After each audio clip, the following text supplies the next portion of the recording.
Have you ever wondered why some people seem to achieve their goals effortlessly, while others burn out trying to do everything right? What if I told you that your brain has a hidden switch, one that, when flipped, changes not just how you act, but who you become? See, we're taught that success comes from hard work, discipline, and constantly pushing ourselves. But Naval Ravikant, a self-made entrepreneur and philosopher of modern life, believes something radically different. You don't rise to the level of your goals. You fall to the level of your systems. And those systems, they start with your identity. Most people trying to get in shape focus on workouts and diets. But people who stay in shape don't say, I need to hit the gym. They say, I'm someone who takes care of my body. It's subtle but powerful. One is effort, the other is identity. This shift from action-based goals to identity-based living is Naval's first principle. It's not about chasing the next hack. It's about becoming the kind of person for whom the goal becomes inevitable. And here's what neuroscience confirms. Your brain only truly adopts a new identity when two things are present: clear visualization and obstacle planning. This combination is called mental contrasting. You imagine the future version of yourself, strong, calm, focused, but you also visualize the resistance, the distractions, the reasons you'll want to quit. This isn't pessimism, it's preparation. Because when your brain sees the full picture, it doesn't resist, it builds a realistic roadmap. One you can trust, but even that's not enough. Naval emphasizes the importance of momentum, of proving to yourself in real time that you are becoming the new version of you. That's where the minimum viable progress comes in. You want to become a reader. Start by reading a single page. You want to get in shape? Just do one push-up. You want to launch a business? Write one sentence of your idea. It might seem too small to matter, but that's the point. These tiny wins don't just build habits. They rewire your self-image. Because every time you follow through, even in a small way, you're silently telling your brain, I am the kind of person who follows through. That's the foundation. But to build something lasting, we need to go deeper. In this video, we're going to explore how to flip your identity switch and make action automatic. Why designing your environment is more powerful than relying on discipline. How to use psychological leverage to make quitting feel impossible. Why most goals fail, and how Naval Systems' first approach makes success a side effect. And finally, how to build a 2-minute habit loop that transforms your life without relying on motivation. So if you've ever felt ambitious but lazy, driven but overwhelmed, welcome, you're not broken. You're just playing the wrong game. And by the end of this video, you'll have a simple blueprint that aligns with how your brain actually works, so you can stop forcing progress and start living it. This is not about hustle culture. It's not about waking up at 5 a.m. or filling every hour with tasks. This is about strategic identity engineering. It's about turning your ambition into action without burning out. Let's dive in. You don't need more willpower. You need a new identity. What if the key to achieving your goals isn't about discipline, but about identity?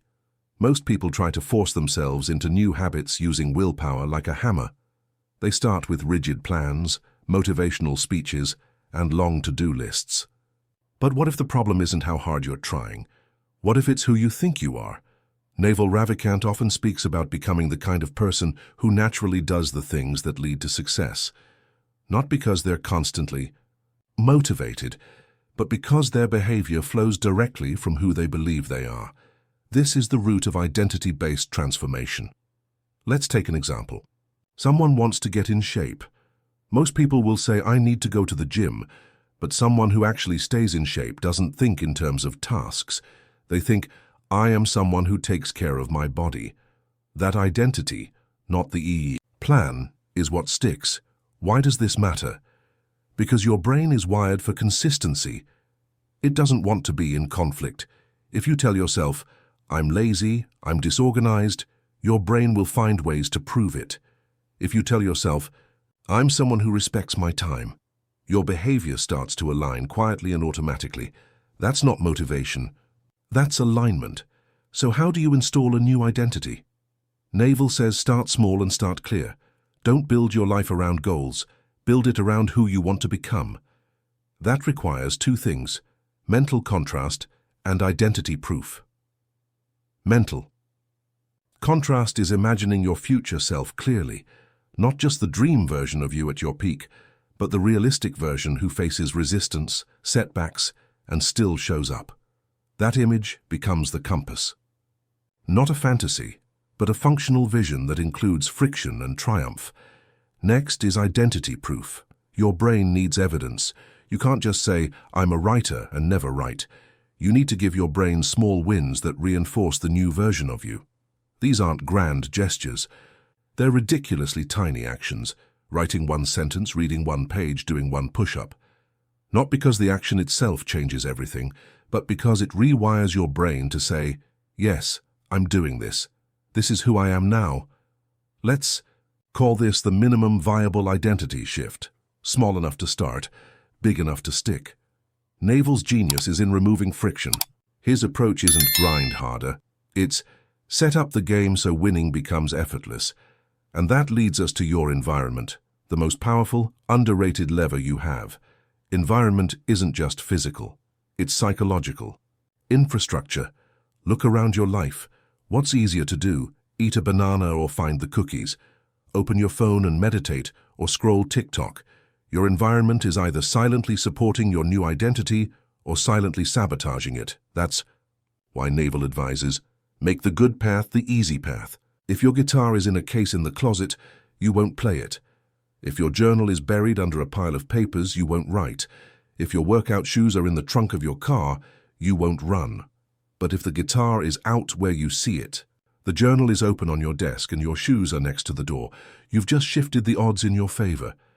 Not by changing yourself, but by changing the setup. Your environment is your secret weapon. It lets you win without willpower. But here's something deeper. You can engineer your psychological environment too. Temptation bundling. Pair something you enjoy with something you want to make a habit, like only watching your favorite show while doing 20 push-ups, or only listening to that podcast when walking. Your brain starts craving the habit because it's tied to something pleasurable. Cue stacking. Place visual reminders where you need them. A sticky note on your mirror, a wallpaper that reminds you of who you're becoming. Small cues, putbacks, big mental shifts. Friction design. If you want to stop something, make it hard. Sign out of distracting apps. Delete shortcuts. Unplug your TV. Don't rely on motivation to do the hard thing. Make the wrong path harder to take. This is how lazy people become strategically lazy. They automate success through environment. Success is a system, not a surge of motivation. Think about it. The people who seem disciplined aren't fighting with themselves every day. They're not constantly negotiating with their motivation. They've just removed the choices. They wear the same outfit to avoid decision fatigue. They schedule work in blocks instead of reacting to notifications. They eat the same breakfast to preserve mental energy.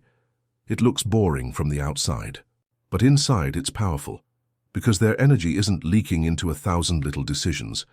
It's focused. Naval once said, "Play long-term games with long-term people."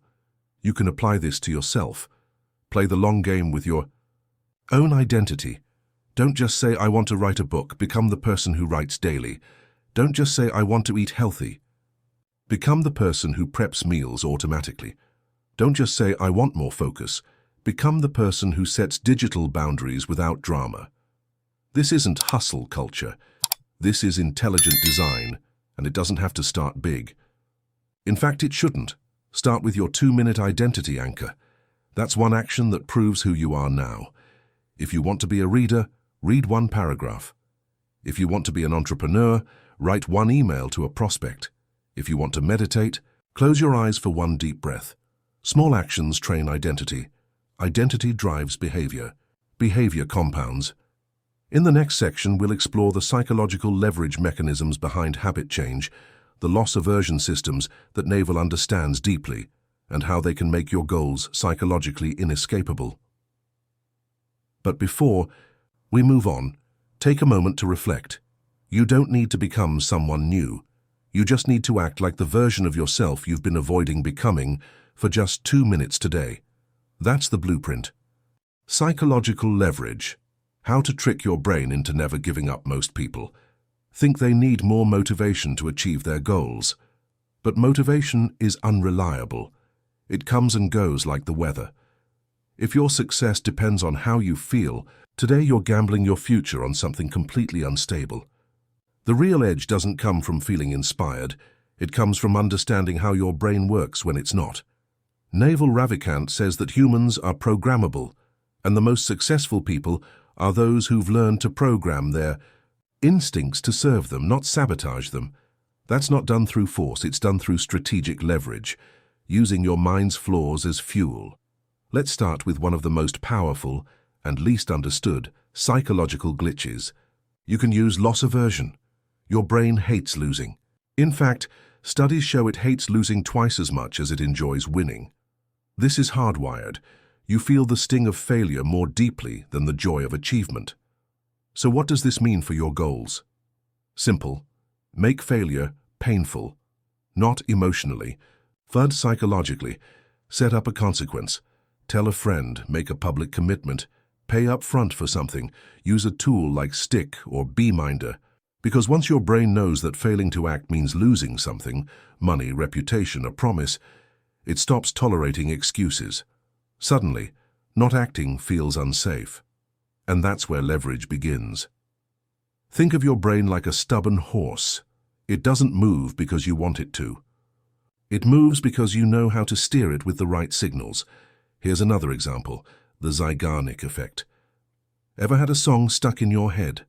That annoying loop that keeps playing because you never heard the final note?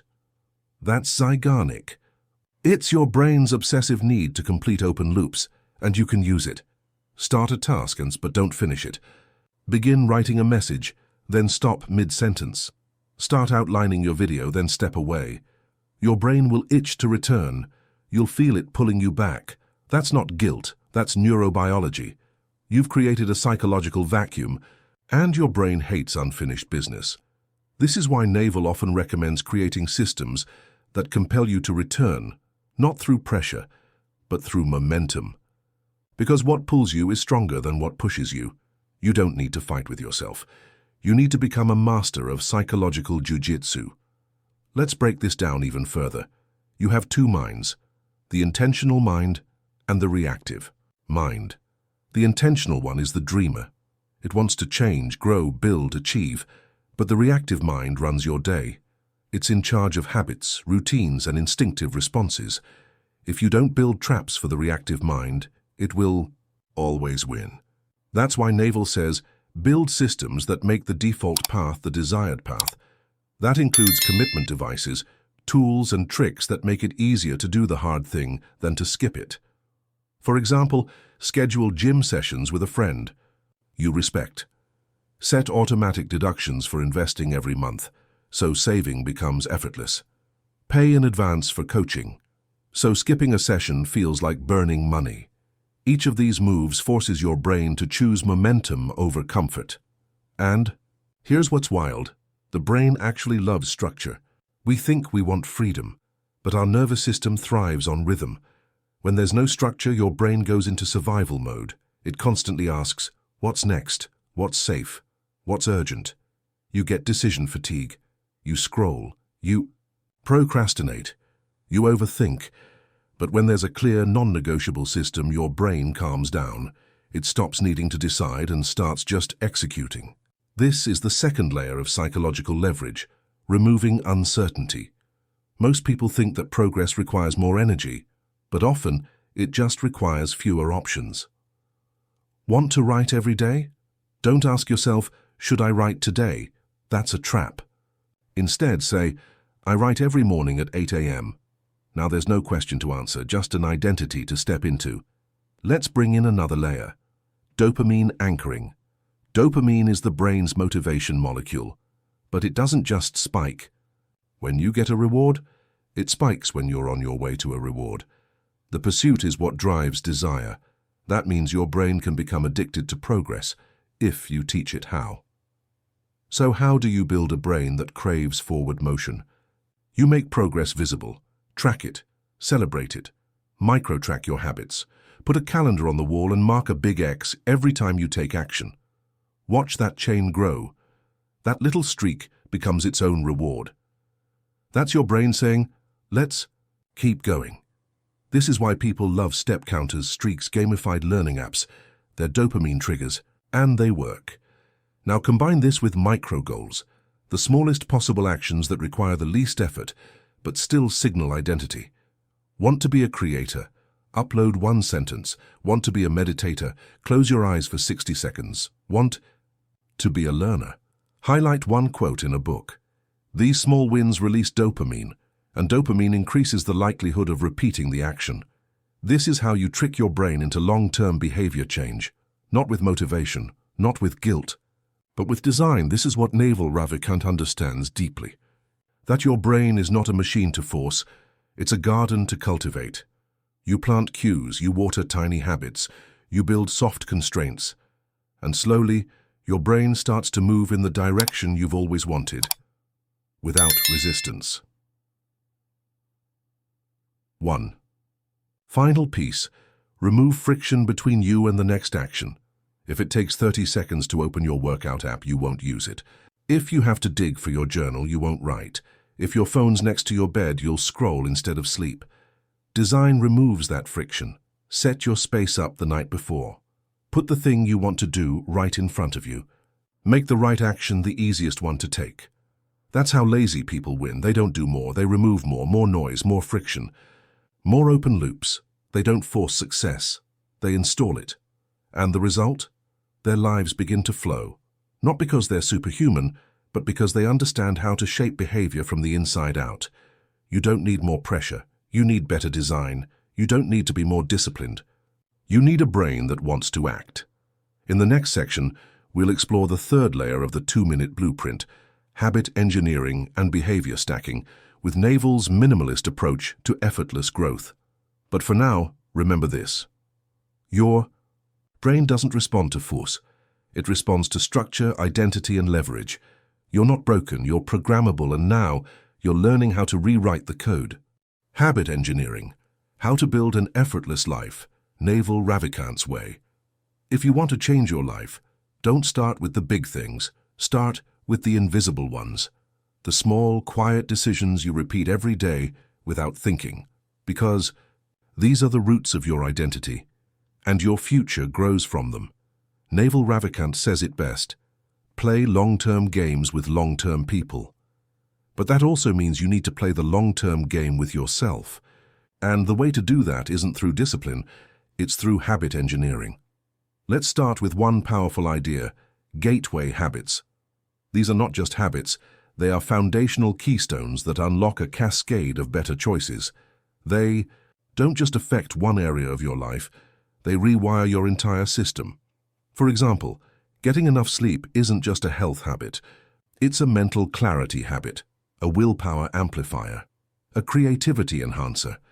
Daily movement isn't just exercise, it's a nervous system reset, a confidence booster, a mood regulator. When you install a gateway habit, it doesn't just create momentum, it removes resistance across everything else. That's the leverage you're looking for. You fix one gear, and the entire machine runs smoother. But here's the twist. Most people don't install habits intentionally. They try to copy someone else's routine. They start with 10 steps, 5 apps, a complex schedule, and a checklist so long it feels like a punishment. And they burn out. Because real habits don't stick through effort. They stick through design. So here's the architecture of building habits. The Naval way. Stack new habits on top of old ones. Your brain loves patterns. It thrives on predictability. If you already make coffee every morning, that's a slot in your routine you can attach something to. Want to journal? Do it right after. You pour your coffee. Want to meditate? Stack it on top of brushing your teeth. Want to read? Pair it with your train ride or your evening tea. This is called habit stacking, and it works because it bypasses decision-making. You don't need to find time, you just attach time to something you already do. Make your habits frictionless. Naval often emphasizes removing obstacles instead of building motivation. And that's because friction is the silent killer of consistency. Here's the truth. If something takes more than 20 seconds of setup, you probably won't do it. So remove setup. If you want to write every morning, keep your journal open on your desk.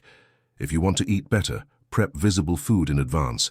If you want to work out, sleep in your workout clothes and leave your shoes by the door. The more you eliminate effort between you and the action, the more you make progress inevitable. Remove the exit ramp. Ever notice how much easier it is to stop halfway than to start in the first place? That's why naval systems are designed to reduce escape routes. He calls it defaulting to success. For example, if you're trying to reduce digital distraction, don't just turn your phone off, remove apps, use blockers, set rules. Make quitting harder than continuing. This isn't about rigidity, it's about intelligent defaults. You create a world where the lazy option is the right one. And the best part, you'll stop feeling like you're failing, because now the system is doing the work for you. Shrink the entry point. Most people try to do too much too soon. They want to meditate for 30 minutes, run 5 miles, write 2,000 words, and when they don't, they feel like failures. But the ambitious but lazy know the secret. Small is sustainable. Write 1 sentence, do 1 push-up, read 1 paragraph. Why does this work? Because starting is the hardest part. Once momentum kicks in, your brain releases dopamine, and suddenly it wants to keep going. This is what Naval calls the minimum effective dose. The smallest action that still counts and builds identity. Because it's not about the habit itself. It's about who you become every time you do it. When you meditate, even for 60 seconds, you're not just calming your mind. You're reinforcing the belief that you're someone who takes care of your inner world. When you choose fruit over chips once, you're casting a vote for the kind of person you want to be. Identity builds through repetition, not volume. And that's the truth almost. Everyone misses. Habits don't work because they're perfect. They work because they're predictable. Because they happen even when you're tired, even when you're uninspired, because they've been engineered that way. Design emotional feedback. Your brain craves closure. It wants a signal that says, well done, that mattered. So, give it one. Use a habit tracker. Light a candle after finishing deep work. Play a sound when your Pomodoro ends. Say thank you to yourself. Put a check mark on the wall. It might sound silly, but these micro-celebrations lock in the loop. They close the reward circuit and make the brain want to come back for more. This is habit anchoring, the invisible glue that makes systems last. Now, let's talk about failure, because even with all this, you will miss a day. And here's Naval's mindset on that. Missing once is data. Missing twice is a pattern. So never miss twice. It's not about perfection. It's about returning fast, forgive, reset, resume. Because a good system doesn't collapse when life gets messy. It flexes, and you flex with it. At this point, you're no longer building habits. You're installing identity. Every action becomes proof. Every repetition becomes reinforcement. You no longer say, I'm trying to be healthy. You say, I'm the kind of person who honors my body. You don't say, I'm working on focus. You say, I'm someone who protects my attention. Like it's gold. That's Naval's real method, not discipline, not guilt. Just systems that work with your nature, not against it. And once you understand that, you stop forcing change. You start becoming it. This is not about goals. It's about identity. So maybe it's not that you failed too many times. Maybe it's that no one ever showed you how to build in a way that matches your nature. You're not broken. You're just exhausted from pushing against systems that weren't designed for you. You're ambitious. But you've also been overwhelmed. You've got drive. But that drive's been buried under layers of friction, distractions, and noise. Here's the truth. Naval Ravikant understood and lived. Success isn't about doing more. It's about needing less resistance, less noise, less guilt-driven productivity, and way more alignment. This whole blueprint we've explored today, the 2-minute formula, identity-first design, psychological leverage, habit stacking, environmental friction, and dopamine anchoring. It's not just a method, it's a quiet revolution, because you don't need more hustle. You need more clarity, The kind of clarity that comes from knowing exactly who you're becoming. Imagine this. You wake up tomorrow, and instead of dragging yourself through tasks, you flow through systems. You don't force progress, you become it. You don't rely on motivation, you rely on structure. You don't beg your mind to focus. Your world is already designed for it. That's when everything changes, because now you're no longer a person chasing goals. You're a person embodying a vision. And with that identity comes peace. You are. Stop fighting for progress. You start trusting your process. You're not moving fast because you're anxious. You're moving with calm intensity because you know what matters. And if something doesn't align with that, it falls away. That is the Naval Ravikant method in its deepest form. It's not about pushing harder. It's about removing what doesn't belong. It's about designing a life so aligned that ease becomes the default. So when someone asks you how you became so focused, how you built consistency, how you finally turned vision into reality, you'll smile. Because it didn't start with some miracle motivation or overnight grind. It started with 2 minutes, one small proof, one silent vote toward a new identity. And you kept going. That's it. If this resonated with you, if you're ready to stop living in the chaos of overwhelm and finally build a system that works for you, I want to personally invite you to join our community. Subscribe to the channel so you don't miss the next episodes, where we'll dive deeper into focus, clarity, and identity-driven success. We don't chase hacks here. We build mental architecture. Let's keep growing together, one intentional choice at a time, because in the end, you don't rise to the level of your goals. You fall to the level of your systems.